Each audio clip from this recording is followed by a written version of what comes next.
Airport से बाहर निकलते ही देहरादून की ठंडी हवा ने जैसे ही शिल्पा के शरीर को स्पर्श किया, एक सिहरन सी उसके तन बदन में दौड़ गई। आरुषि को ठंडी हवाओं से बचाने के लिए उसे अपने पास खींच लिया। मम्मी, सुधा मौसी आएंगी ना हमें पिकअप करने? उत्सुकता से 8 साल की आरुषि ने पूछा। नहीं, हम ऑफिस के गेस्ट हाउस जाएंगे। ये सुनते ही आरुषि का चेहरा लटक गया। शिल्पा ने आरुषि को एक बैग पकड़ाया और ट्रॉली लेने चल गई। दोनों मम्मा बेटी घूमती पेटी पर अपने सामान का इंतज़ार करने लगी। शिल्पा का बहुत बार आना होता रहा है देहरादून में, कभी ऑफिस के काम से तो कभी दीदी के पास, लेकिन आज वह एक अजीब एहसास से भरी हुई थी। अपना लैपटॉप ट्रॉली में रख शिल्पा ने पेटी से सामान उठाकर रखा। एयरपोर्ट से बाहर ऑफिस की कार शिल्पा का इंतज़ार कर रही थी। थोड़ी देर में दोनों गेस्ट हाउस पहुंच गए। शिल्पा ने अपने लिए कॉफ़ी और आरुषि के लिए जूस सैंडविच ऑर्डर किया। कमरे में ही कॉफ़ी पीते पीते शिल्पा ने एक नज़र आरुषि पर डाली। वह चुपचाप सैंडविच खा रही थी और जूस पी रही थी। तभी फ़ोन की घंटी बजी। देखा, सुधा दीदी का फ़ोन था। कहाँ है तू? तेरे जीजाजी तुझे लेने एयरपोर्ट गए थे, तेरा फ़ोन बंद आ रहा था। शिल्पा की सुधा दीदी प्रधानी भरे स्वर में कह रही थी। दीदी, कहीं जाने का मन नहीं था, धीमे स्वर में शिल्पा बोली। मैं और तेरे जीजाजी आ रहे हैं तुझे लेने, प्लीज़ आज नहीं, मैं कल आऊँगी। ये कहकर शिल्पा ने फ़ोन बंद कर दिया। नहाने के बाद शिल्पा थोड़ी ताजगी महसूस कर रही थी। आरुषि टीवी देखने लगी और शिल्पा लैपटॉप खोलकर ईमेल चेक करने लगी। बहुत सारी बातें थी जिनके विषय में नए सिरे से सोचना था। ज़िंदगी एक नए सिरे से शुरू करनी थी। पता नहीं क्यों बहुत सारी चुनौतियों के बाद भी शिल्पा कहीं ना कहीं एक हल्कापन महसूस कर रही थी। कभी सोचा ना था कि ज़िंदगी इस तरह भी करवट बदलेगी। ब्रेन विथ ब्यूटी का टैग हमेशा उसके साथ चिपका रहा। आज यह टैग उसे खोखला सा प्रतीत हो रहा था। छोटी सी उम्र में कितना कुछ उसने हासिल किया। एक अच्छे कॉलेज से इंजीनियरिंग की डिग्री, कॉलेज की टॉपर, एक मल्टीनेशनल कंपनी में उच्च पद पर आसीन। पर क्या ये सब एक सुखी जीवन की गारंटी दे सकते हैं? लैपटॉप पर चलती उंगलियों को रोककर देखा। आरुषि टीवी देखते देखते सोफे पर ही सो गई थी। उसका मन ममत्व के साथ एक दया से भी भर आया। लैपटॉप बंद कर हल्की फुल्की आरुषि को उठाकर पलंग पर ले आई। उसका सिर अपनी गोदी में रखकर उसके बालों को सहलाने लगी। क्या दोष था इस मासूम बच्ची का? कितने भी अपने दिल और दिमाग के दरवाजे बंद करो, वे बातें पीछा छोड़ती ही नहीं हैं। दबे पांव चली आती हैं जख्मों को कुरेदने के लिए, और वह अपने अतीत में खो गई। शिल्पा, आरुषि, दरवाज़ा खोलो। विवेक रात के 10 बजे दरवाज़ा ज़ोर ज़ोर से पीट रहा था। मम्मी खोलो ना, देखो पापा आए हैं। पापा से मिलने को बेताब 4 साल की आरुषि मम्मी की बाहों में कसमसाते हुए कह रही थी। शिल्पा कठोर बनी आरुषि को बाहों में भींच कर बेडरूम से विवेक को दरवाज़ा पीटते सुनती रही। देख लूँगा। बगल के फ्लैट से जब किसी ने टोका तो विवेक धमकाते हुए चला गया। कल विवेक फिर आया था रात को, काफ़ी ज़्यादा पिए हुए लग रहा था। लंच के समय शिल्पा ने अपनी सबसे अच्छी सहेली अनुप्रिया से कहा। फिर से उसकी हिम्मत कैसे हुई? दांत भींचती हुई अनुप्रिया बोली। पुलिस को क्यों नहीं बुलाया? मुझे बार बार तमाशा नहीं करना। तमाशा तो उसने बना दिया तुम्हारी ज़िंदगी का, गुस्से से अनुप्रिया बोली। समझ में नहीं आ रहा क्या करूं? परेशान सी शिल्पा सिर पकड़ते हुए बोली। बहुत देर तक शिल्पा सिर पकड़कर बैठी रही। पहले तो अनुप्रिया उसे चुपचाप देखती रही, फिर अपनी जगह से उठी और एक मूक आश्वासन देती उसकी पीठ सहलाने लगी। 3 भाई बहनों में शिल्पा सबसे छोटी थी। शुरू से ही मेधावी रही। शिल्पा पर सभी को गर्व था। उसकी उपलब्धियां पूरे परिवार को गौरवान्वित कर रही थी। बड़ी बहन सुधा का विवाह भी अच्छी जगह हो गया था। पढ़ाई में साधारण अनुज भाई ने बहुत हाथ पांव मारे। कहीं ढंग की नौकरी ना मिलने पर पापा ने उसे एक व्यवसाय में लगा दिया। उसे भी वह ठीक से चला नहीं पा रहा था। जब फिजिशियन डॉक्टर विवेक का रिश्ता शिल्पा के लिए आया तो माता पिता की खुशी का ठिकाना ना रहा। आकर्षक व्यक्तित्व के मालिक विवेक से शिल्पा प्रभावित हुए बिना नहीं रह पाई। शादी के बाद दोनों दिल्ली आ गए। अपनी अपनी जॉब में व्यस्त होने के बावजूद दोनों बहुत खुश थे। 2 साल बाद आरुषि के आने से जीवन और गुलजार हो गया था। बस शिल्पा को यही दुख रहता कि पापा एक बार भी उसके घर आए बिना इस संसार से चले गए। शिल्पा की व्यस्तता जॉब में तरक्की होने के साथ साथ बढ़ती जा रही थी। कई बार दूसरे शहर ही नहीं, विदेश भी जाना पड़ता था। आरुषि भी नैनी सीमा के भरोसे ही पड़ रही थी। कई बार आरुषि को देखकर उसका मन करता जॉब छोड़ दे, लेकिन घर और गाड़ी के लोन उसको जॉब छोड़ने नहीं दे रहे थे। और फिर विवेक का अपना हॉस्पिटल खोलने का सपना। मम्मी भाई के परिवार के साथ उलझी हुई रहती थी। सास ससुर जी भी अपनी अपनी नौकरियों में व्यस्त होने के कारण नहीं आ पाते थे। उस दिन रात के 1 बजने वाले थे। विवेक घर नहीं पहुंचा। फ़ोन भी नहीं उठा रहा था, जबकि रिंग जा रही थी। चिंतित परेशान शिल्पा इधर से उधर चक्कर लगा रही थी। रात के 2 बजे विवेक की गाड़ी की आवाज़ सुन शिल्पा ने दरवाज़ा खोलते ही कहा, कहाँ थे? एक इमरजेंसी केस आ गया था, कहकर विवेक बाथरूम चला गया। फिर तो इमरजेंसी केस का सिलसिला ख़त्म ही नहीं हुआ। शिल्पा को बहुत बार शक भी हुआ, लेकिन उसकी स्वयं की व्यस्तता और विवेक पर अथाह भरोसे ने उसके विचारों को झटक दिया। आखिर एक दिन शिल्पा ने फैसला लिया कि वह देखने जाएगी कि कौन सी इमरजेंसी केस आते हैं हर दूसरे दिन। उस रात शिल्पा ने सीमा को घर पर रोक लिया और चली गई विवेक को देखने हॉस्पिटल। रात के 11 बजे विवेक का चैम्बर बंद था। रिसेप्शन पर बैठी लड़की से विवेक के विषय में पूछा तो वह हकलाते हुए बोली, मैम, डॉक्टर साहब 8 बजे चले गए थे। 8 बजे? तुम्हारी ड्यूटी कब से लगी रात की? शिल्पा का मन शंका से भर गया। मैडम 4 हफ्ते हो गए। डॉक्टर साहब शायद। बोलते बोलते वह रुक गई। बोलो। धड़कनों को काबू करते हुए शिल्पा बोली, मैम प्लीज़ मेरा नाम मत लीजिएगा। उनका ना संजना नर्स से चक्कर चल रहा है, धीरे से रिसेप्शनिस्ट ने कहा। क्या?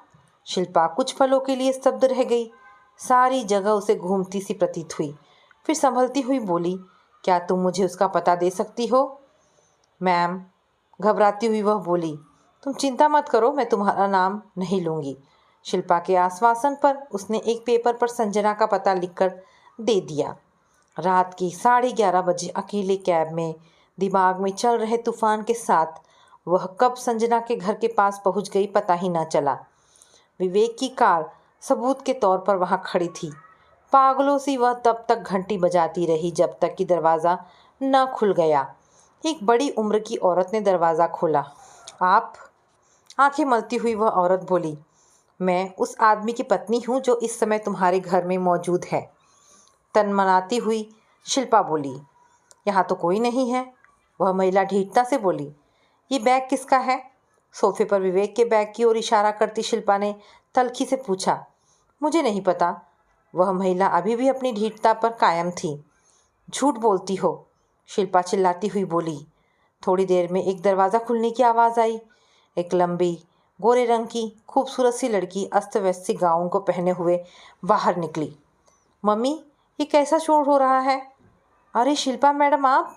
शिल्पा को देखते ही उसके चेहरे पर हवाइयाँ उड़ने लगी। नफरत की निगाहों से संजना को घूरती हुई शिल्पा उस कमरे की ओर जाने लगी जहाँ से संजना निकली थी। घबराई सी संजना ने उसे रोकने की असफल कोशिश की। शिल्पा ने एक और उसे धक्का देकर कमरे में घुस गई। विवेक बिस्तर पर आराम से निर्वस्त्र बेखबर सो रहा था। चादर एक ओर सरकी हुई थी। विवेक! पूरी ताकत से शिल्पा चिल्लाई। आंखें मलता हुआ विवेक उठा। शिल्पा को देखकर वह निहायत ही आश्चर्य से भर गया। सकपकाते हुए अपने कपड़े को ढकने की कोशिश करने लगा। नंगे तो तुम हो ही चुके हो, ढकने के लिए बचा ही क्या है?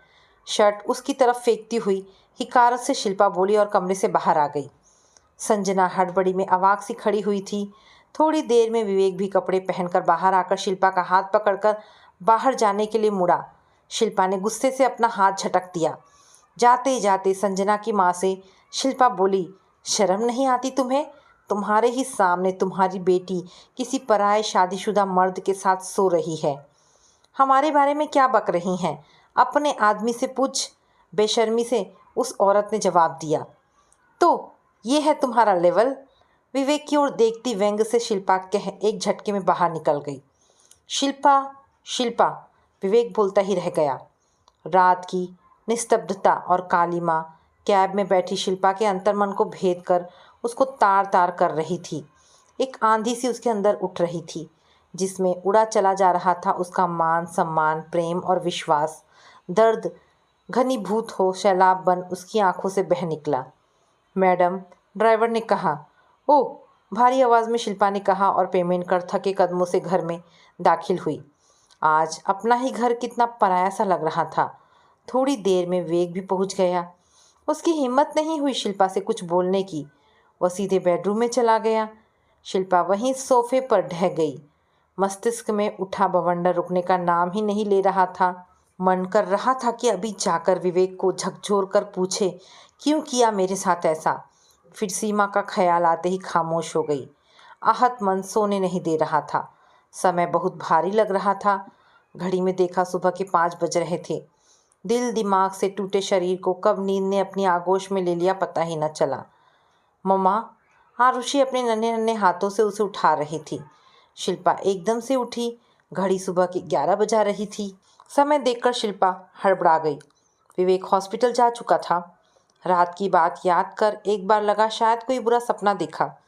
अगले ही पल हकीकत का एहसास होते ही आरुषि को गोदी में उठाकर अपनी आगोश में भरकर जोर जोर से रोने लगी। रसोई में आरुषि के लिए कुछ बना रही सीमा एकदम से घबरा गई। आरू भी मम्मा मम्मा कहते रोने लगी। क्या हुआ मैडम? असमंजस से भरी सीमा बोली। कुछ नहीं, आंसुओं को पोंछती हुई शिल्पा बोली। अचानक याद आया शिल्पा को कि 1 बजे ऑफिस में मीटिंग थी। तुरंत फ़ोन पर सूचित किया कि वह ऑफिस नहीं आ पाएगी। आरुषि को लेकर वह बेडरूम में चली गई। जिस घर में वह ऑफिस से आने के लिए बेचैन रहती थी, आज वही घर उसको काटने को आ रहा था। मन कर रहा था कि आरुषि को लेकर भाग जाए यहाँ से। विवेक के प्रति मन में नफरत सा भर गया। मन कर रहा था कि कभी उसकी सूरत ना देखे। किसको बताए? मम्मी को? वह तो हार्ट की मरीज हैं। अपने सास ससुर को? हाँ, ये ठीक रहेगा। रोते रोते शिल्पानु ने सारी बातें बता दी। सास ससुर दोनों हैरान रह गए, अपने बेटे को धिक्कारते हुए, और स्वयं अपने बेटे के इस कुकृत्य के लिए शिल्पा से माफ़ी मांगने लगे। शाम को विवेक जब हॉस्पिटल से वापस आया तो शिल्पा से माफ़ी मांगने लगा। क्यों किया तुमने मेरे साथ इतना बड़ा धोखा? विवेक का हाथ पकड़कर शिल्पा चीख उठी। तुम तो अपनी नौकरी में इतनी व्यस्त रहती थी, मेरे लिए तुम्हारे पास समय ही नहीं था। बेहयाई से विवेक बोला। किसके लिए बिजी रहती थी? अपने परिवार के लिए। तुम्हारा ही तो सपना था हॉस्पिटल का। विवेक के तर्कों से हैरान हो शिल्पा बोली। विवेक अपने बचाव में जितना गिरता जा रहा था, शिल्पा उतनी ही आहत होती जा रही थी। दोनों को लड़ते देख आरुषि जोर जोर से रोने लगी। फिर तपाक से विवेक उठा और इंसानियत, प्यार, विश्वास सबका गला घोटकर भड़ाक से दरवाज़ा खोलकर बाहर चला गया। उसके बाद तो कुछ भी ठीक नहीं रहा। अभी वह सोच ही रही थी कि क्या करें कि पता चला कि संजना माँ बनने वाली है। निकलो यहाँ से, मुझे तुमसे कोई रिश्ता नहीं रखना। शिल्पा अपना आपा खो चुकी थी।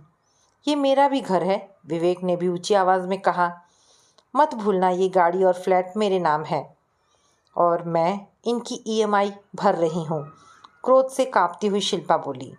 विवेक ने बिना सामान गंवाए अपना सामान पैक किया और बाहर निकल गया। उसके बाद तो विवेक जैसे घर को भूल ही गया।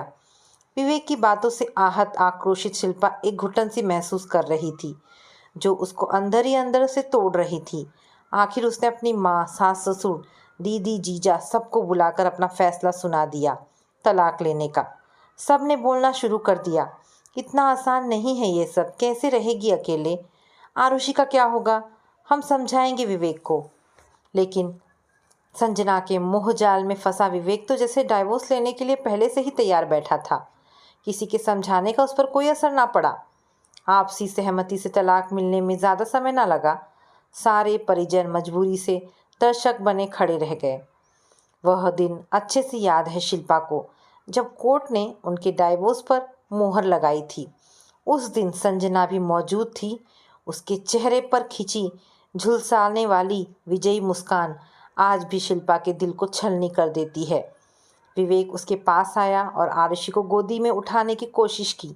शिल्पा ने एकदम से आरुषि को अपनी बाहों में जकड़कर कठोर शब्दों में बोला, मेरी बेटी को छूने की भी हिम्मत मत करना, और तेज कदमों से आरुषि को लेकर चली गई। विवेक देखता ही रह गया।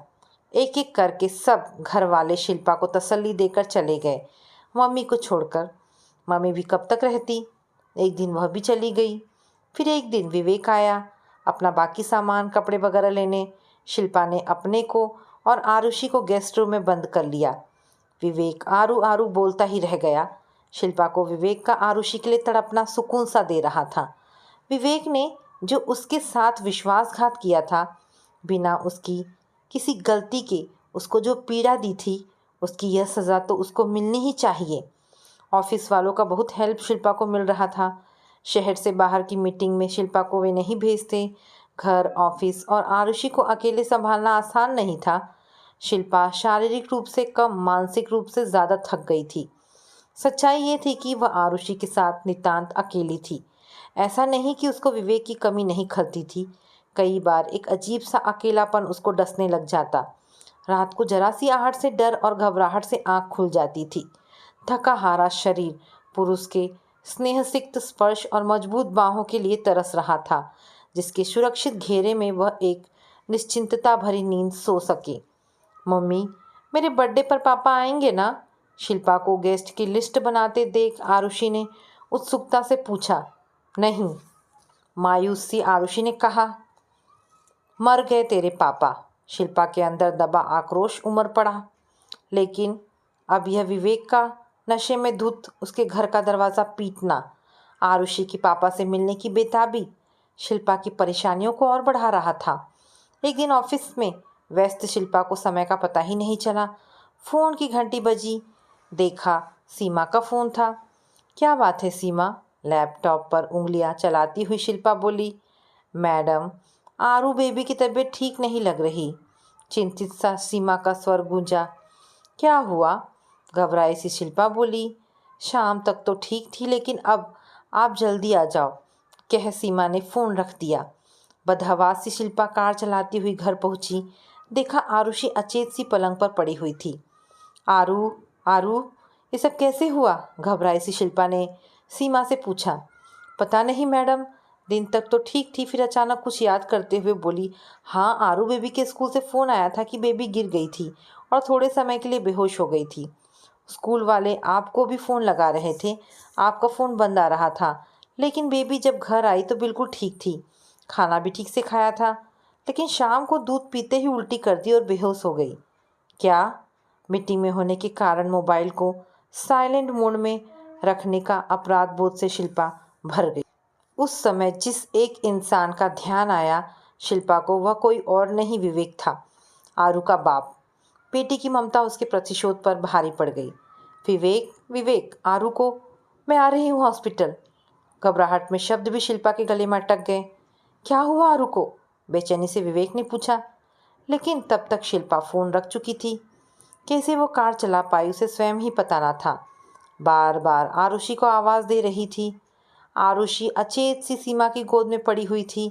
कार पार्किंग में खड़ी कर आरुषि को गोदी में उठा बदहवास सी भागी जा रही थी। अचानक एक हाथ उसके कंधे पर किसी ने रखा। शिल्पा ने मुड़कर देखा। विवेक सामने खड़ा था। उसकी गोदी में आरू को देती हुई रोती हुई शिल्पा बोली, विवेक, बचा लो मेरी बेटी को। विवेक ने आश्वासन भरा हाथ शिल्पा के कंधे पर रखा और चिंतित सा आरुषि को तुरंत इमरजेंसी में ले गया। एकदम से उपचार शुरू हो गया। दूसरे डॉक्टरों से भी सलाह ली जा रही थी। ड्रिप द्वारा दवाई आरुषि के शरीर में जाने लगी। शिल्पा के आंसू थमने का नाम ही नहीं ले रहे थे। एक एक पल भारी लग रहा था। 2 घंटे बाद जैसे ही आरू ने हल्की बेहोशी में मम्मा बोला, शिल्पा पागलों की तरह उसको चूमने लगी। विवेक ने रोका, क्योंकि ड्रिप अभी लगी हुई थी।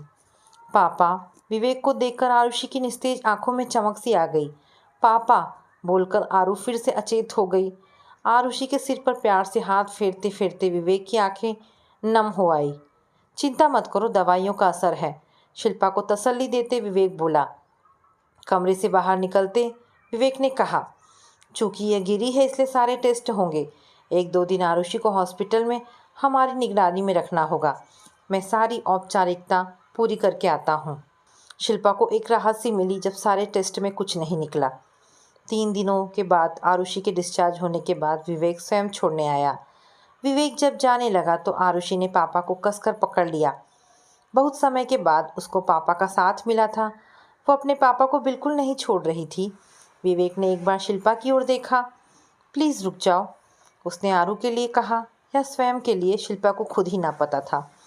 पहले ही की तरह आरुषि उन दोनों के बीच में इत्मीनान से सो गई। अंतर सिर्फ ये था कि पहले जहाँ आरुषि मम्मी का हाथ पकड़कर सोती थी, आज पापा का हाथ कस के पकड़कर सो रही थी। आरुषि के सोने के बाद जैसे ही विवेक के हाथ शिल्पा की ओर बढ़े, शिल्पा की सांसों का स्पंदन तेज हो गया। उन पलों में वह विवेक द्वारा दिए गए सारे घाव और धोखे को भूल अपने ऊपर से नियंत्रण खो एक प्यासी नदी के समान विवेक की बाहों में समा गई।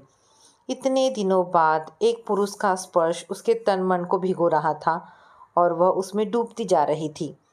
फिर तो यह सिलसिला चल पड़ा। अपने जीवन में आए अकेलेपन से परेशान शिल्पा यह भी भूल गई कि अब वह विवेक की पत्नी नहीं है। ये मैं क्या सुन रही हूँ? एक दिन नाराज़गी से अनुप्रिया बोली।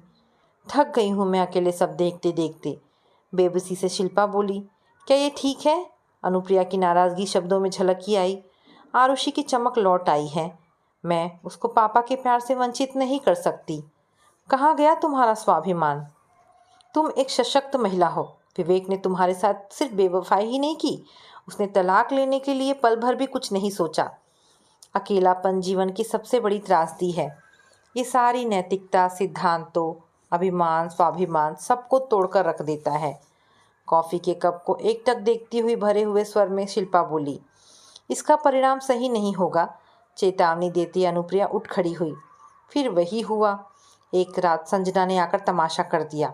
आप यहाँ क्या कर रहे हो इतनी रात में? विवेक पर चिल्लाती हुई संजना बोली। मैं? विवेक घिघिया सा बोला। शर्म नहीं आती तुम्हें? दूसरे के पति के साथ रात बिताती हो? गुर्राती हुई संजना अब शिल्पा से बोली। तुम दोनों ने मेरे साथ धोखा किया। ये मेरे पति थे। शिल्पा अपने दिल की भड़ास को निकालती हुई बोली। थे, अब ये मेरे पति हैं, ये मत भूलना। फिर विवेक को आदेश देते हुए संजना बोली, चलो आपको तो मैं घर में देख लूँगी। कुछ दिनों बाद विवेक फिर आ जाता। शिल्पा फिर उसके सामने कमज़ोर पड़ जाती। फिर संजना का धमकी भरा फ़ोन आता। 8 साल की आरुषि भी अब कुछ कुछ समझने लगी थी। एक अजीब चक्रव्यूह में शिल्पा ने अपने को फंसा लिया था। ऑफिस के लोग और परिजन भी अब शिल्पा से नाराज रहने लगे। अनुप्रिया तो सिर्फ काम की बात करती। अब तो विवेक खुलकर बेशर्म हो दबंगता से दोनों को बेवकूफ़ बना रहा था। उसने शिल्पा की कमजोरी पकड़ ली थी। विवेक, क्या तुम उसे छोड़ नहीं सकते? बिस्तर पर विवेक की बाहों में समाई शिल्पा पूछ बैठी। कैसी बातें करती हो? वो मेरी पत्नी है और मेरे बेटे की माँ। विवेक ने शिल्पा को अपनी बाहों के घेरे में कसते हुए कहा। और मैं? विवेक की बाहों की गिरफ्त से निकल शिल्पा ने तिल मिलाते हुए कहा। तुम मेरी पत्नी थी, विवेक बोला। विवेक की बातों ने शिल्पा का कलेजा चीर कर रख दिया। वह अवाक सी उसको देखती रह गई। उस रात को दोनों के बीच जो झगड़ा हुआ उसे देखकर आरुषि सहम गई। मम्मी को पागलों की तरह रोते चिल्लाते चीज़ों को पटकते देख आरुषि बोली, पापा जाओ यहाँ से। विवेक के जाते ही शिल्पा बेचैनी से कमरे में इधर से उधर चलने लगी। आखिर रहा नहीं गया और अनुप्रिया को फ़ोन लगाए दिया। हेलो, नींद में अनुप्रिया बोली। फिर शिल्पा का रोता स्वर सुनकर अनुप्रिया चौंक गई। एकदम से पलंग पर बैठ गई। शिल्पा रोती हुई कह रही थी, तुम सही कहती हो अनुप्रिया, मेरी ज़िंदगी एक तमाशा बनकर रह गई है। पूरी बातें सुनने के बाद अनुप्रिया बोली, शिल्पा, नया अध्याय तभी खुलता है जब हम पिछला अध्याय बंद करते हैं। क्या मतलब? सुबकती हुई शिल्पा बोली, विवेक तुम्हारे जीवन का एक बुरा अध्याय है। तुमने उसे अभी तक बंद ही नहीं किया, बंद करो उसे। सुबह कमरे की लगातार बजती घंटी से शिल्पा की नींद टूट गई। दरवाज़ा खोला तो देखा सुधा दीदी, राजीव जीजाजी, चारू और अथर्व सामने खड़े थे। शिल्पा कसकर सुधा दीदी के गले लग गई। आरुषि भी खुशी से उछल गई। चारू और अथर्व को देखकर तीनों बच्चे धमा चौकड़ी मचाने लगे। अपना सामान उठाओ और चलो, दीदी ने सामान को समेटते हुए कहा।